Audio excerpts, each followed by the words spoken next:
I'm most surprised to see Origen banning the Soraka themselves. I still think that they can play this. I think we saw Nukeduck playing it the last time, so obviously they do have the ability to flex it themselves, but just taking away all the healing options here has to be their plan. And now I think about the Gangplank. How highly is that prioritized? Now the Gragas is banned for an AP jungle option, the Karthus too, for Xerxe, especially if they want to lock in an AD mid laner for Nukeduck. It feels to me like we're in the meta of ornn right now. I feel like it's appearing in every single game. The fact that it is a flex option here, we saw, I think Nukeduck playing that last week. He did play it. I'm not sure if I was in love with it, and also because I like seeing Nukeduck on slightly higher skill demonstration champion. Dude, like, if he's on the Ornn, that just means Xerxe is going to be on something like the Karthus, and that just means he's going to roll into mid lane and take all of his minions, and it'll be Xerxe carrying. Two super boring champions to watch. They took it though. They have so much, dominance and control when ahead, but I like to see the fun. Sett locked in along with that Karthus, as you rightly pointed out, so stealing that one away from OG, and I quite like the pick. But Trick will have to have a phenomenal performance to stop Xerxe, who is one of the OG Karthus players. Yeah, he definitely is very experienced on that champion. Braum has to be the lock-in here. I feel like for the side of SK Gaming, you already see the MF and the Ornn on the other side, so it'd be a very strong champion if they want to go for it. Now, the problem with a Braum lock-in right now is that you have a Sett in the top lane, who's not the strongest primary initiation tool. You have a Karthus in the jungle as well, so you don't have a lot of abilities to start off fights proactively yourself. So instead of going for the Braum as the counter option into a couple of the champions that OG have gone for, they're thinking that maybe they want to play a little bit further back in team fights with the safety of an Ezreal and the range of a Karthus. All right. That does require a level of control and coordination to ensure that you're not surprised, to ensure that, you don't get flanked or caught off guard. Yep. And I have a little bit of doubts right now, but let's see. Give SK the benefit to prove us wrong. Yeah, I mean, maybe team-wise you have some doubts, but Crownshot Ezreal, that, I mean, if you remember 2019, absolutely beautiful performances on that champion, was one of his go-to picks, right next to the Kai'Sa, I think, as being that sort of 1-2 punch in the AD carry position. So I'm a little optimistic to see what he can bring to the table in this game. I like that, and of course, because you talk so much about the Braum ender, Origen see and feel that as well. It is the first ban in phase 2, limit the ability to play that, and with Nautilus, Rakan, Yuumi, all taken off the table, and another potential support ban here from OG. You see what direction he wants to take it, and you have to feel that they're going to leave their top/mid lane pick for counter. That would be the safe option to me. Yeah, that's the thing, is like right now, technically SK could just allow the Sett to follow this Ornn pick, whether it goes into the top lane or the mid lane, to just feel it out and get the really solid counter pick for whatever OG choose to lock in next. This would be your situation to lock in something. I mean, so many of the initiation tools are gone.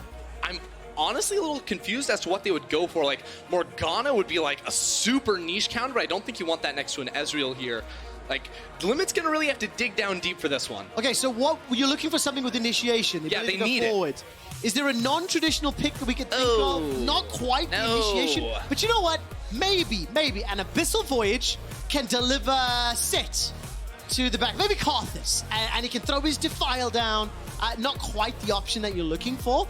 So let's see, where do they round the composition out? Still looking for some. Oh yes, yes. And Xerxe's I'm so ready for this. Why are you so excited? Okay, so right now they're going to get their AP damage from the jungle. It's not the Karthus, it is the nidalee in the jungle instead. This is a champion that, especially post first clear, can try to match Karthus's pace inside of the jungle, and with her healing is a super good anti-Requiem mechanic. The second he calls to drop in the R to execute someone, Xerxe should be there with the heal. So Origen have some really solid options, and they have CC tools with both the Nautilus and the Ornn to set up for just like basically target locked spears from Xerxe. But now this is exactly what I was saying earlier. If you're gonna play Karthus against Xerxe, you need to perform this excellently. You've already explained a couple of the ways it can be countered, and for the final pick from SK, they've locked in the Vlad.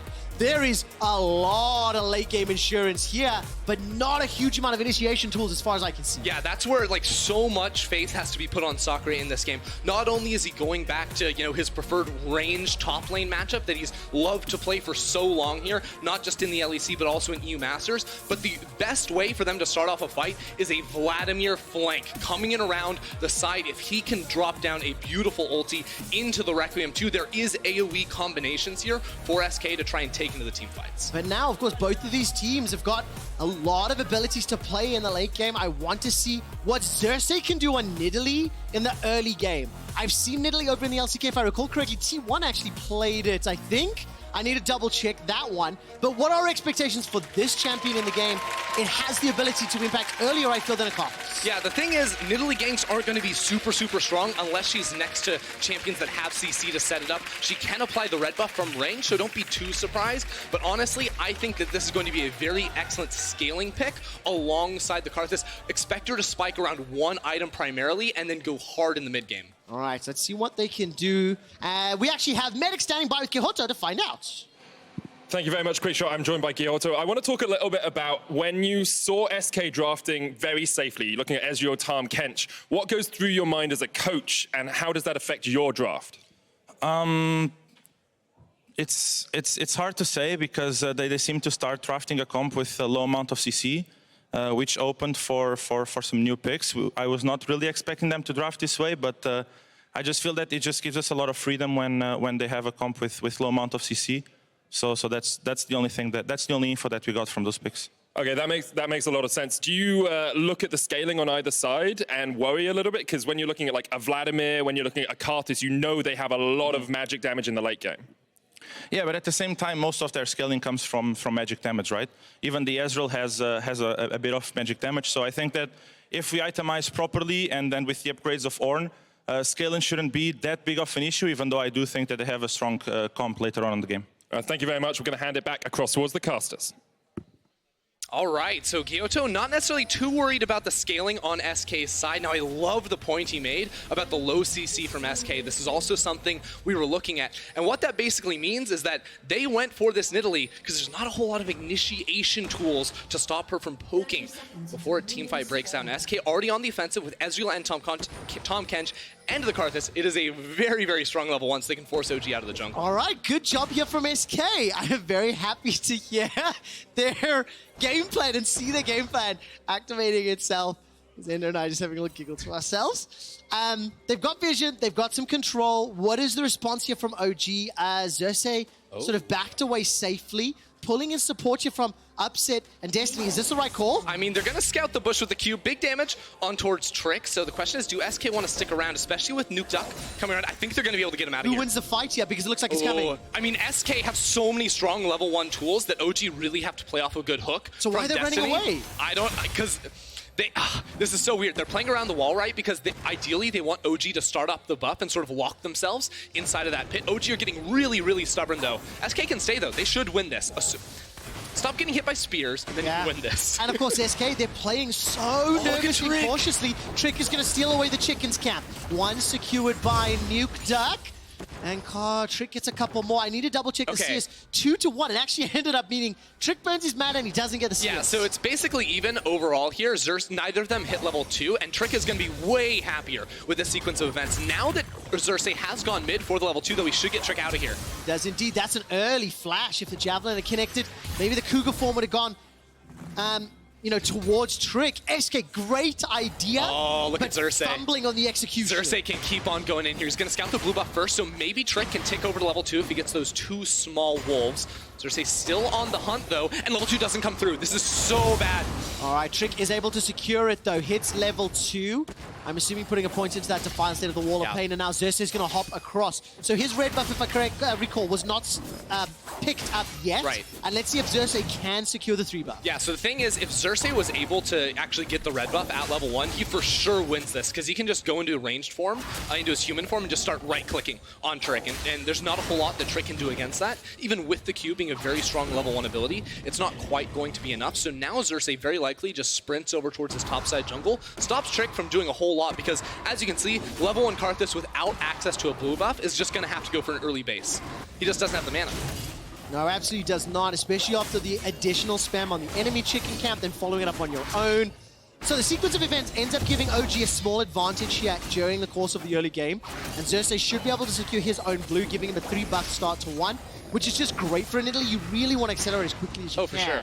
Yeah, I was thinking Xerxe was going to head straight up to his blue buff, but if you look at the waves in both top lane and mid lane, OG have the push, so Xerxe doesn't feel super pressured. There's also no flash on Trick, so there's no way that guy's going to look for an invade. You can see the map play from OG, beautiful as well. They have a ward north of the river. They also have Destiny just walked into that bot side jungle to make sure Karthus wasn't on the Scuttle Crab, to make sure that when Karthus goes for that Gromp, he will be spotted too. So Xerxe might even just go for the double crab play here instead of farming his topside jungle. Well, Ender, you pointed out that the top and mid lane was pushing in favor of OG. 10 CS advantage in the top lane for Alphari. It's 3 at the moment for Nukeduck, and there is a wave crashing towards him, and currently 7 for Upset. So early advantages across the map. Xerxe is going to look for the Javelin toss, and it will connect. Not the greatest damage as you mentioned, but there goes the Cougar Form Pounce, and a flawless engage to get the flash. OG have certainly been playing with his champion in scrims. You can see how Xerxe was waiting for all the CC to land before throwing out his spear right there. Just means that whenever you look for these nidalee ganks, there's basically 2 ways you can approach it. If you have CC with your lanes, just let them use their abilities first, land that, and then jump in. There's a quick little play down towards the bot side. Limit should be fine. And if you don't have CC, you pounce forward, go ranged, and start hitting them with the slows from red buff. And then you're going to be super, super happy. You can see at level 4 too, Xerxe just wants to run back right into Trick's jungle. He does indeed. He's going to be able to put the trap down. Goes into the bush, and now all of a sudden, Limit was able to respond. The fact the wave was pushed all the way to SK's tower means that support can come in very quickly. But the game plan is very clear to me. Xerxe just wants to give Trick a hard time. Yeah, and it's really interesting because I don't think Xerxe would have played this aggressively without SK's level 1 invade. Like, yes, Xerxe has the option to walk into the enemy jungle, but it really was delaying Trick's initial clear, getting level 2 first, and then Trick also losing flash that has made this so difficult for him early on. All right, Alphari, level 5 at the moment. I was waiting to see if Cannon Barrage would come up, stepping all the way forward. Sacre's recall gets interrupted. I think the fact Trick was nearby, maybe some sort of communication happened, so Sacre not going to get the recall off, will be able to pick up just 1 additional CS, and now finally backing nearly 3 waves down Alphari's Gangplank. Dude, Sacre is getting smashed right now up there in the top lane. It is not looking too good for him at the moment. Of course, we know once he gets items under his belt, he'll be much more comfortable in this matchup and in the team fights. But for right now, OG just seemed to be losing in all 3 lanes. And while I think Trick has been able to keep up largely in the jungle, if you look at the actual overall gold, it's just about 100 separating these 2 players because Xerxe has been delaying so much. The fact that Xerxe is keeping Trick away from level 6 for as long as possible just means that that level 6 Karthus ultimate power is just being that more delayed. Like, Nukeduck is level 6 right now, while Trick is level 4 still. Did you hear the interview with Jankos earlier? He actually gave an in-depth, detailed guide on how to play Karthus. Yeah, no, I've actually been playing a lot of Karthus myself, and I think that a lot of his points really stood out to me, primarily the one where you want to press R, I think, when they're low on HP. That was it. Yeah, the wording, I think the wording was really good. He said, timing the R, you know? It's next level, Jankos, really. Thank you for the in-depth. Look, I want to go a little bit to Crownshot, though, because you talked about his Ezreal from last season, and we've not seen too much of the bottom lane. Crownshot's the guy I'm going to be looking at throughout the course of this game because he is the player on SK that I think is the man that needs to step up to the plate. Last year was the self-made show, and then when the lights went off on self-made, Crownshot was in the spotlight, and you can take a look at some of the stats at the bottom of your screen. Kill participation, jungle proximity, the gold share. SK are trying to play around him, but it's just not strong enough yet. Yeah, that's the thing, right? Is like they are clearly invested in this player, bringing him through to 2020, but it's really hard to look good on a team that's 2-6 already in the season. Yet when they put him on these picks like the Ezreal and whatnot, that's what we need to see out of this guy in this game. His team doesn't have initiation tools. He's gonna have to put up really high damage numbers if SK want to have a good chance in a match like this, and takes a full bullet time to the face. I believe that is called Caster Curse, as literally we start talking about him, and unfortunately he stands in the middle of bullet time, but with a little bit of HP, and he's got the Devour. Look, 1 Javelin toss, and that's going to be tickets. You got to be so careful. Trick's level 4! Lord Horn comes in, level 6 Xerxe, level 7 Nukeduck, and Trick is now flashless, level 4 at 8.5 minutes. Dude, and like, we're talking about Crownshot right now. How bad does it feel to be him? He's just, his jungler's getting invaded on, he's getting ulted under tower, he can't farm because he's afraid of being dove. This is a cute little play to get him the Gromp though, so should turn that frown upside down for the moment, but you know, we talk about players that have to step up. In a game like this, when so many players on your team are already being set behind top lane jungle, like, it's his time to shine. Yeah, it has to be. And, you know, it's 1,000 gold difference just from CS. The Infernal Drake has already been secured as well, and Nukeduck is going to be able to sidestep some of that damage from Jenax. And it's just, this is just a really good start. Remember, SK initiated the invade, and everything that's come from that is how Xerxe has responded. Yeah, meanwhile, Destiny has now teamed up with Xerxe. There's wards all over Trick's jungle. They said, nah, we don't need to invade him at the red buff. We'll let him get that. We'll let him get the Krugs too. It's time for Herald because they want to accelerate this game as fast as possible. And huge thank you to the observers for, you know, not even toggling the vision, but just taking a look at how they're going top instead. Out. So now let's take a look what happens here. The Rift Herald was interrupted, but now Sacre will be the target. He's burning down, and he will be able to escape with his life right now, holding on to the flash, but he did need to blow the ultimates. Yeah, right now OG are just trying to take full control over the map, and SK are lucky that it's OG don't have the Karthus, because he would just press R right now, and Sacre would be very, very sad. But even with Limit moving towards the top side of the map, OG still have full control, still will be able to get this Herald. This is almost a game where you wonder, like, should SK have looked for the 8-minute Herald swap themselves if they're losing in every lane, or do you value getting the solo EXP on Crownshot bot side when all the supports have left a little bit more? Yeah, I get what you mean. And I've got a slightly, like, obscure question, so bear with me on this. Hit me. Right? The last time that Xerxe played nidalee on stage was in summer of 2017, right? He won that game. So you're talking a year and a half, 2.5 years, roughly, right, since he's played it. Now, when you look at all the players, with the exception of maybe Destiny, there is a whole lot of competitive experience here across the board. What I'm going to get to is this. When you play with nidalee, a champion that's not particularly mainstream meta, it changes the way you have to play. Now they're coming up against a new squad that has to react to this different playstyle. The level 1, their Gangplank gets thrown off. So all the experience, all the knowledge that they can lean on, combined with the fact that they've got all this, like, history to draw from, gives them such an advantage in a matchup like this. Yeah, I mean, it's very clear that OG's coordination as a team is paying dividends right now. Just Xerxe calling, like, I have the ability to run into the enemy jungle, him doing it constantly. You know, coordinating to make sure the CC comes out first before the spears, that's fairly basic, but all of these things are important on nidalee because if you don't land the spear, she does basically no damage. Yeah, By landing the spear, by hunting your target, you get so much more benefits through the damage that you actually deal in your Cougar form when you do jump in. So these are the things that OG need to be aware of, and they seem to be so far. Yeah, exactly, and that's continue to build up. 11 minutes, that gold lead has only grown. 1,500 right now, call it 1,700 in fact. And the man that we haven't mentioned for a moment or two, Alphari, 112 CS to his opponent's 77. Earlier today, the analyst desk asked people to start talking about who their mid-split MVPs are, and I just want to give a potential candidate here. Highest KDA, high CSD, damage per minute difference is way up there. Kill participation for a top laner at 2/3, 67%. Okay. It's mind-blowing. That's just because he plays Gangplank every game. The other stats I'll give you, but the kill participation is Gangplank and Why like are you going to be a buzzkill? Let me hype the stat up, man. But no, I mean, we'll get back to Alphari in a moment, because our earlier conversation of Crownshot is under threat. Xerxe is looking for the Javelin toss, and Limit and Crownshot are dodging it, dodging and dipping and ducking. Limit gets caught by the Dredge line. Upset puts a lot of damage out, but he's already used the bullet time. TV behind. It's been used. Teleport coming down, and Alphari stat padding with the ulti. Karthus presses on at the wrong time. Trick doesn't find the kill. The stopwatch manages to save up to while Destiny escapes. The Ornn comes down, and it's split between the uprights. No points secured. Now Jenax is in trouble. The Javelin finds him, but they continue to escape. Nobody dies! And we will reset. Everyone's just throwing warning shots right now. Xerxe still involved, lands a big spear, but remember, Devour is there for Limit. He's just going to keep looking for these over the wall, but the rest of his team isn't around. He's going to have to back away from this at the end, but what is happening, Trevor? Dude, don't ask me. I'm gold. You tell me. Nevertheless, the chaos breaks out. And OG will peel back to the dragon. I actually am looking forward to a replay because that was one of the more entertaining, yet least rewarding fights that I've seen in a while. There was nothing rewarding about that trip. We just watched everyone miss everything for so long.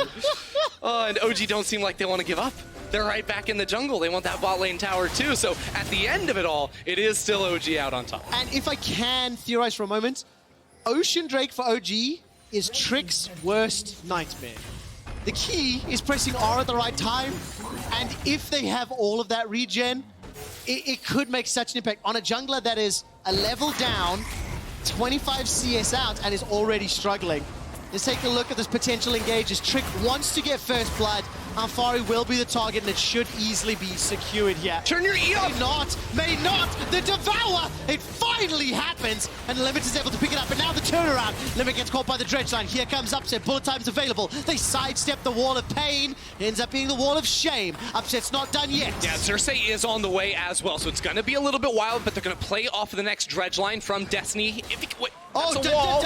Spider Nautilus throws out the ultimate. The bullet time comes down. Limit gets picked up. That's one for OG. There you go. OG able to turn it around, and Xerxe still looking after towards Trick. SK put a lot of resources into killing Alphari there, so good on them to make it work out in the end.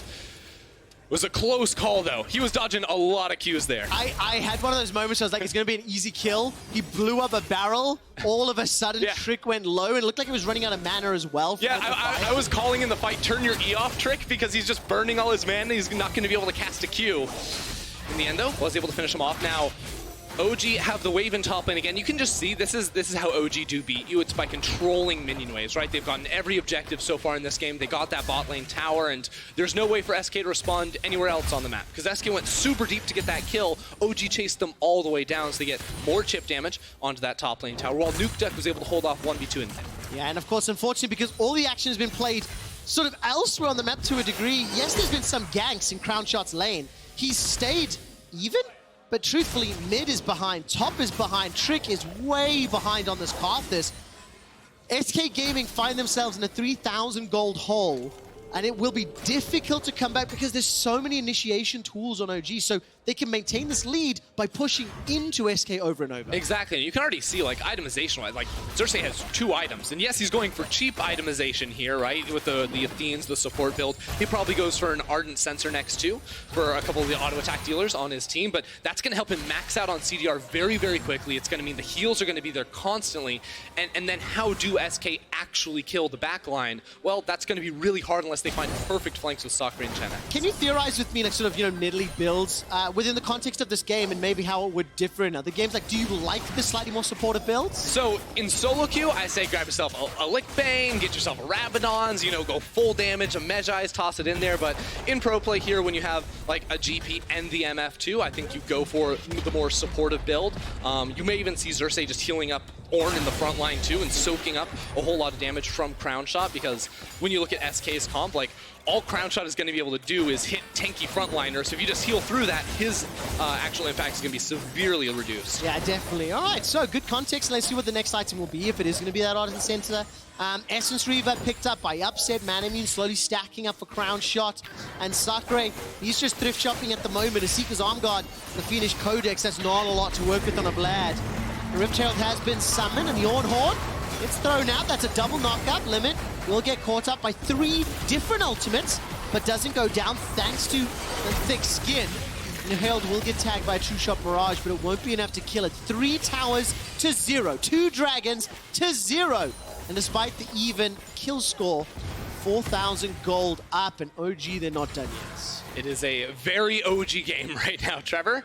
Now, Nukeduck also finishing off some magic resistance here. We remember Gyoto talked about that in the pre-game interview, or post-pick ban interview, I should say, where there's a whole lot of magic damage on SK's side. So now that he has found that item, it's going to be that much more difficult for SK to try and cut on through him. And also remember, like, regardless of the initiation tools to both sides, like, think about the range that OG's comp is bringing to the table with the Ornn ultimate, GP, Miss Fortune. Like, they're going to hit you from a mile away. They're going to kill you before you even get to fight back against them. And that's what we've seen so many times, especially when SK are sort of bundled up, you know, huddled underneath the tower. They just throw down that Ornn horn into the Nautilus ultimate, and then a bullet time, and you get a kill, or you get a summon, or you chunk them out, and that turns into objectives. That is only going to be, you know, really zoomed in on when we get around these neutral objectives, like a dragon or perhaps a baron later down the road. OG are going to thrive. One could say the magnification of those abilities will be felt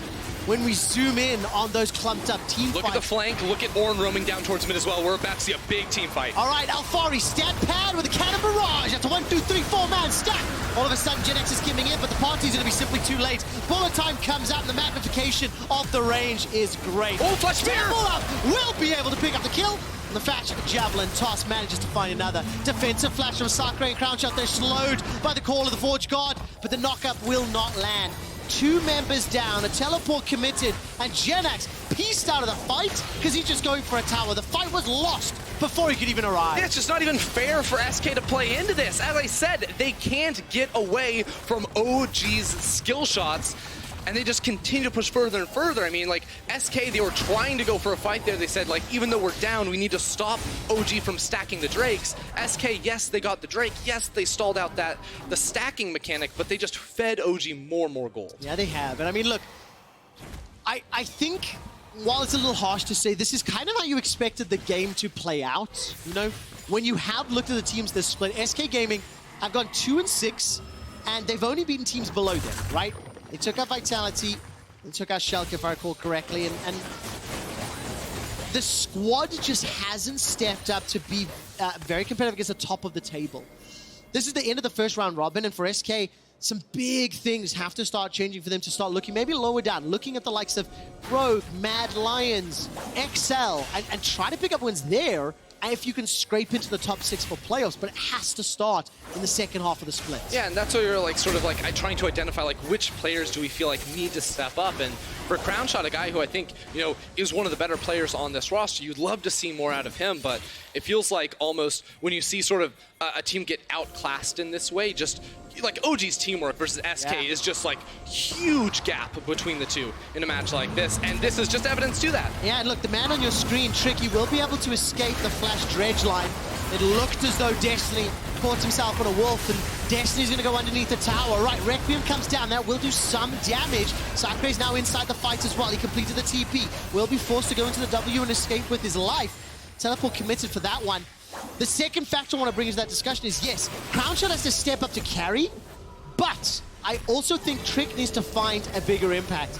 We have made some jokes in LEC Update a few times. I personally have been critical in previous games, and I just think he's not having the level of impact that SK were anticipating, and his play is slowing SK down in some ways. Yeah, I mean, this also just felt really doomed from him from level 1, so it's like, it's hard to find a lot of fault in that, because again, that seems to me like... They committed to a play that backfired. Right, exactly. Like, that's a team-wide decision. I just feel like they needed to play it much faster and not allow nidalee to just hit you with spears and then maybe land the smite around the rafter camp so that you can hit over towards level 2 and gain some more control, but after that, his impact has been so severely limited that SK going to be very happy to find the one-for-one trade in this topside play.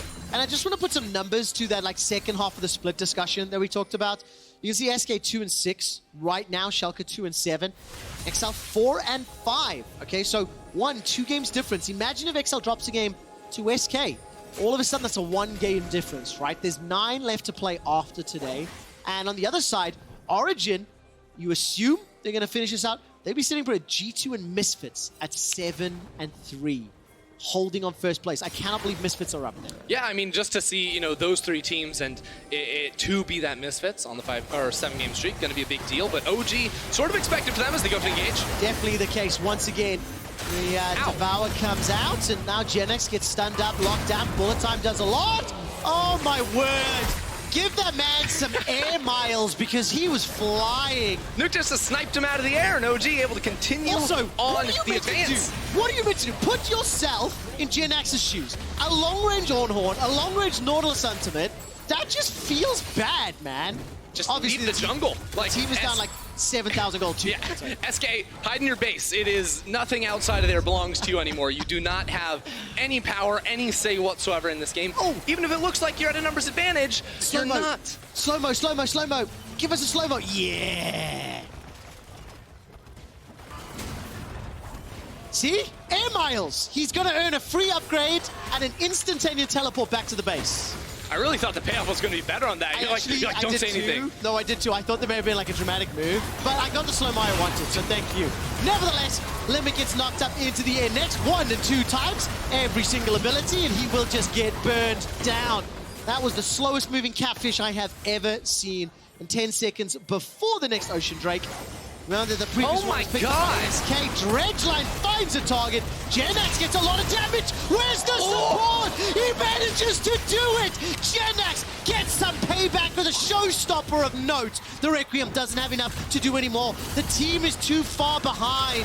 It is like a chasing a losing battle. Now Sacre gets tagged with the long-range javelin. He's forced away from the Ocean Drake. All of a sudden, another one lands. Xerxe sitting inside the bushes. Ocean Rift is the best for nidalee. It is over now as Crownshot stays alive with a sliver of health, and he gets taken down. I believe the takedown, and all of a sudden, what looked like a great start fizzles to disappointment. Yeah, I mean, it starts with like multiple hooks here landing from Destiny on towards Limit. This is where I was sort of questioning, like, do SK realize how far behind they are? Because Jenax is still not in this fight, so Limit just gets caught out and immediately goes down. And then Jenax is like, screw it, I'll go back in again. Doesn't matter. They really want to contest that Drake. Do not want to give OG the third one around. And then with the jump on in and the 3-man grab into the true damage, repositioning the flash to get the true damage onto Misfortune. Like, that was a really solid play coming through from Jenax in a game that's just been entirely grim for SK. Okay, so Crownshot and Jenax. These are the two we're looking at for the second half of this. I mean, look, that was a really sick play. I think it was a little bit of OG grouping up as well, right? But all credit to Jenax for seeing the opportunity. And I actually missed it during the play-by-play. I was very focused elsewhere, but I was tricked that actually secured that dragon. So 2 Oceans on the side of SK. If you can, by some miracle, stall out for the soul, maybe, but it's a 10k gold deficit. So, Trevor, do you think the second Ocean Drake is worth the Baron? Because that's what OG got during the replay. There we go. Right, I take that back. OG are in such a great position. They've got the ability to push it, and that range that you talked about earlier that's going to be zoomed in under these inhibitor turrets, that's going to be so difficult to deal with. Yeah, there's going to be no escaping too. Like, all these spears are going to be going flying around when you're underneath this tower. So Xerxe probably just going to play inside the jungle looking for spears over the walls. No, he's going to walk forward with the rest of the team and try to knock this one down. TP behind, though. Okay, where's this? Is this Jenax? It's Jenax. Let's see what he can do. Looking for the ultimate, and that's the slam down on the Upset, but once again gets pulled backwards. Some heals coming out from nidalee. Upset survives so much longer than I was expecting, but Jenax gets his man. They hold off on the Baron-empowered siege for now. Okay, Jenax, I'm liking what I'm seeing so far. He just picked up, Sett up, and threw him across the wall, so it wasn't even a one-for-one trade that time. OG's still going to be able to get this turret in the end, but Jenax needs to continue to try and find these plays. The difficulty is, TP only comes up every once in a while. Like, you're not going to be able to make that same play unless you're able to maneuver around the enemy vision, which right now OG have full control over. Jenax said it in the little interview we ran with him just before this game. We're playing OG. Scaling. And that's what they're going to need to do. They need to scale to a point they can be more relevant. And they need Sacre to survive these levels of engages, which he has done for now. The tower is under siege. And in the mid lane, Alphari is shoving in with that GP. Dredgeline will catch Limit, but no flash available. But like, this is the least effective wave clear, maybe on the team. And all of a sudden, the tower is going to fall. Oh, that's a hook, though. Oh, my word. You needed to W before, or flash or something. The Devour will work out. Crownshot? Woo! That was a very bold arcane shift. There was no further CC to follow up. Destiny's ult was on cooldown, and Jenax is still playing the split push game. He's taken the tower. Dredgeline will get interrupted by the arcane shift. The tower falls once again. There is a late recall from Jenax, and the inhibitor's being seen. No, Jenax has just come back. Upset walked all the way here too and is playing in the fog of war, so SK do not actually know. No, he was spotted walking over ward, going through that jungle, so SK do know that he's around. Still, had Jenax been there, I feel like SK may have been able to hold on to that inhibitor tower. just killing Upset in the first place by Jenax stalled out so much of this Baron that they weren't able to go even further and actually knock out an Indian. Which is actually insane, right? Because as we started talking about that, I was kind of setting up there's a potential like a Soul and Elder win condition for SK, which I instantly gave up on because of Baron. But SK have been able to stall because of a single play from Jenax. He bought enough time. 2 of them, actually. There we go. Now it's 2 minutes, 1 minute, sorry, until the next Ocean Drake. And SK haven't been emboldened enough to push for their vision line, but they are grouping up and stepping forward.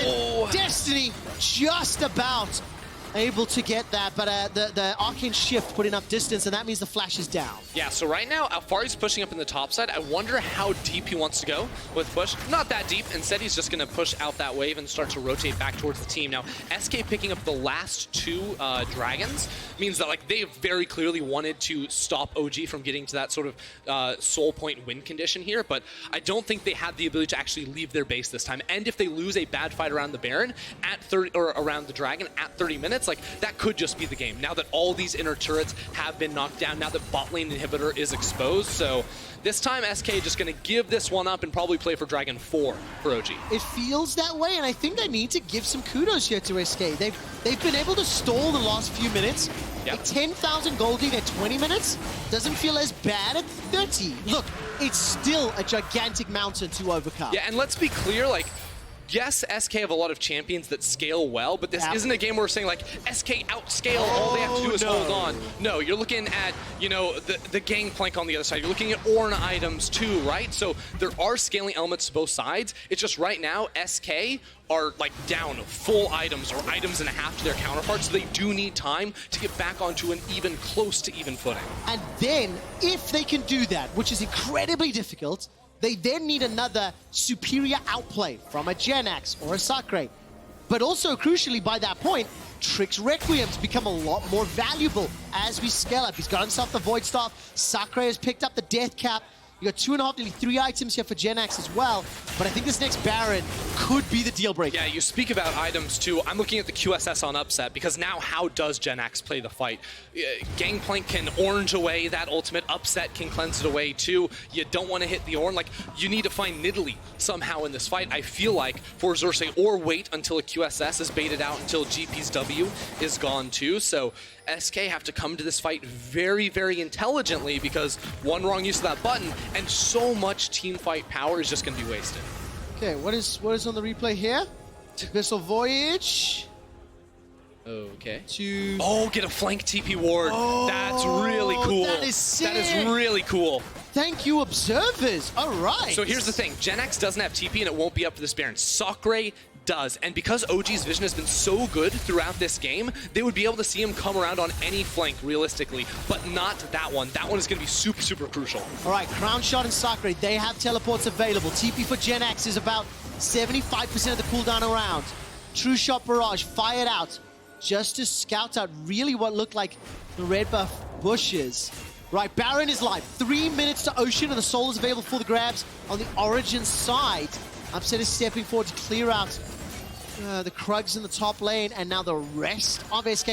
They will be very happy they're not forced to play Baron yet. Jenax's TP is getting closer and closer. So this is the thing. OG don't really like to start up the Baron and have you fight them when they're already on it. They don't like getting chunked out from that objective. So instead, they're going as far forward as they can inside SK's jungle to get vision, to deny vision, all these things. They want to play for a pick before they actually commit to the Baron. Now that may change if SK don't take the bait, because there is the ability to try and two-man this. And as you see, they're trying to bait out blue, vision trinkets from SK. SK have a whole lot of those. They have one remaining off of cooldown on towards Jenax. The second that is blown, that is when OG will turn towards the Baron. Oh, okay, so Jenax is now open and available. Tons of traps, tons of vision. Here's the thing, look at this. SK are pushing mid, but OG don't have to go to the Baron. They're running into the top lane, and that inhibitor tower is primed and ready for OG to knock down. This is the experience we talked about earlier, of players that understand when you apply pressure in one location, if you have the ability to just rotate to another lane and get something more they want to fight this. But at what cost? Limit is going to deliver Crownshot, but instantly Crownshot runs away. Here comes Trick. Crownshot goes over the wall. He's putting some damage down, but it's Sacre that is in trouble. That's a flash forward from Jenax. A massive multi-man. Sett is blown up. Jenax is the hero he's alive! SK needed! Jenax somehow stays alive right there after getting an insane ultimate, sniping out Upset again. He is doing everything in his power to try and keep SK in this game, and it looks like it's just enough to stall out this Baron. Is it enough for SK to tempt and take it themselves? It is 30 seconds away to an Upset respawn, and he has the TP too, so they must act fast if they want to do it. He's got level 16 as well. Jenax has got a gigantic backpack and is carrying all of SK for now. Xerxe, can he find the Javelin? Not just yet. And all of a sudden, there is a momentary breath of life. I am not believing it just yet. It is still a 9,000 gold difference. It is still a dragon lead. It is still vision superiority for OG. But Jenax may just be the difference maker that can bring SK into it. Look, don't believe it yet, but start thinking about it here. Eyes on Jenax, level 16 in this fight. He gets that ulti, doesn't do a whole lot of damage, but just him walking up here is enough to try and get in on towards Upset, who has the flash, mind you, but from 50% HP gets nuked. Then Limit is able to escort him out of that fight, and SK live to fight another day. The items are coming through. Crownshot has 3, Jenax has 3, Sacre is working on his 2. I mean, the numbers speak for themselves. Like, that was a 4 versus 5. Sacre did absolutely nothing, and Jenax still pulling so much weight and giving his team more time. Now, this is the Ocean Soul opportunity for OG. Can Trick get it? All right, let's find out. Trick got the previous one. It will be the 3rd dragon for SK, and that will be secure. Trick's able to pick it up again. Call of the Forge God comes down, and Trick is the only target that's caught out. Alphari steps forward. He's looking for Sacre. Trick flashes defensively. Sacre is in the Hemo Plague. Not just yet. Not going to do enough. Not going to be enough to bring his life back. It's not even a Hemo Plague. Nevertheless, Jenax goes down as well. I completely stumbled over my own words, but SK get Ocean at the cost of what I anticipate being Baron, maybe the game. That's 3 members dead, 2 of whom for 40 seconds. Yeah, OG are just going to look to run this one straight on in here. They have the engaged tools to try and force fight. They have the tankiness with ornn and Nautilus to tank the towers. They are going to push for the end, and the damage dealers from SK are 30 seconds away. It'll be a 5v3 at the Nexus towers, and OG have the tools they need to try and push this one through, but the wave clear is strong enough with Xerxe. Yeah, or, sorry, with Trick. With Trick on the Karthus. The 2 of us are getting tongue-tied because we're so caught off guard by this game. Now look, he's bought enough time for Limit to get back alive. Nukeduck forced to dash away to safety. Crownshot can chase. Wait a second. Jenax has TP in 10 seconds. His ultimate coming up around that time as well. You can see that the assist being pings. SK Gaming want to try and find him. I think OG have gotten further enough away, though, so it won't be possible. Oh, man. Okay, but if OG stop Baron, there is a possibility. I believe the water's just been cleared up on the northern side of the mid lane river. Jenax will be late to this party. SK, they don't want to commit to it. 2 inhibitors down. Baron secured. But SK, at 35 minutes, are now with their 1 lost shot. Okay, look, SK, they've done a pretty good job of stalling for a long time when they were down so, like, they're down 12k gold still, and obviously this next push could be the one to break everything. But let me give credit to the fact they've gotten 3 Ocean Dragons so far. They get this one too, even with a very close smite. And what this has done, not only does it prevent OG from picking up the soul themselves, but it delays the Elder Dragon, the buff that would end the game, and allows SK more time to get their items to when they could potentially fight around that objective. So wait and see, can they stall through this Baron? If so, they have a chance at winning the game. If not, it's over. I don't like the if questions, but imagine if SK hadn't fallen so far behind early. Imagine if Xerxe wasn't able to delay Trick so heavily. How different that mid-game could have looked, because it is so clear that Jenax knows what the hell he is doing on Sett. Remember how hard it is for SK to find a team fight initiation. No flash on Jenax just yet, so they're going to have to give up the inhibitor. The last fight, they're going to draw the line right outside of their Nexus towers, and that's where they will try to go for the team fight. And all OG have to do is look for a pick, look for a play off of a good dredge line from Destiny. Okay, running! Jenax will get to you soon, but I think the fight is over. Here he is. Let's find out. Oh! Upset with a QSS flash! Instantaneous! That was a thing of beauty! And the Requiem does nothing. That outplay from Upset. is the definition of this game. Within the following fight, Jenax and Trick go down. The rest of SK are running for their lives. The superiority of Origen is on display. And despite a heroic effort from Jenax, OG win the game. OG are definitely going to go back and look at that one too, because they had such a big lead early game. So flawless from them. Things stalled out for a little bit around the mid right there, but it felt like even with some bad fights, they held on to control. It was just starting to slip, and that's when they, got back down to brass tacks and knocked it out. I really like the fact that Jenax can just demonstrate the impact a single player in a deficit, but with, finding the right target, finding the skill shots, what it can have. Unfortunately, it's just not enough. The team was so far behind that it was a delay of the inevitable. Yeah, and also, eventually the itemization is going to make you irrelevant. When the enemy MF picks up a QSS, a GA on top of that, there's not a whole lot you can end up doing right there, regardless of how hard you do try. And believe me, he tried really hard. Yes, he did. So that sets the scene looking forward. We've already talked a little about what SK have to do. We turn our attention to OG, tied at the top of the table with Misfits, 7-2, if I recall correctly, both of whom. So they finished the first round robin. Quick update on Kia Player of the Game. Head over to Twitter @LEC and vote for Alphari, Xerxe, or Destiny. You can figure it out. For me, the play of the game was that QSS flash. It looked so good. It was... I know it's not forget that. It was Jenax. It Oh. was Jenax getting the snipe 1v4. Do you know what? I actually think I was more impressed by the upset. Even though it's a simpler play, it just looked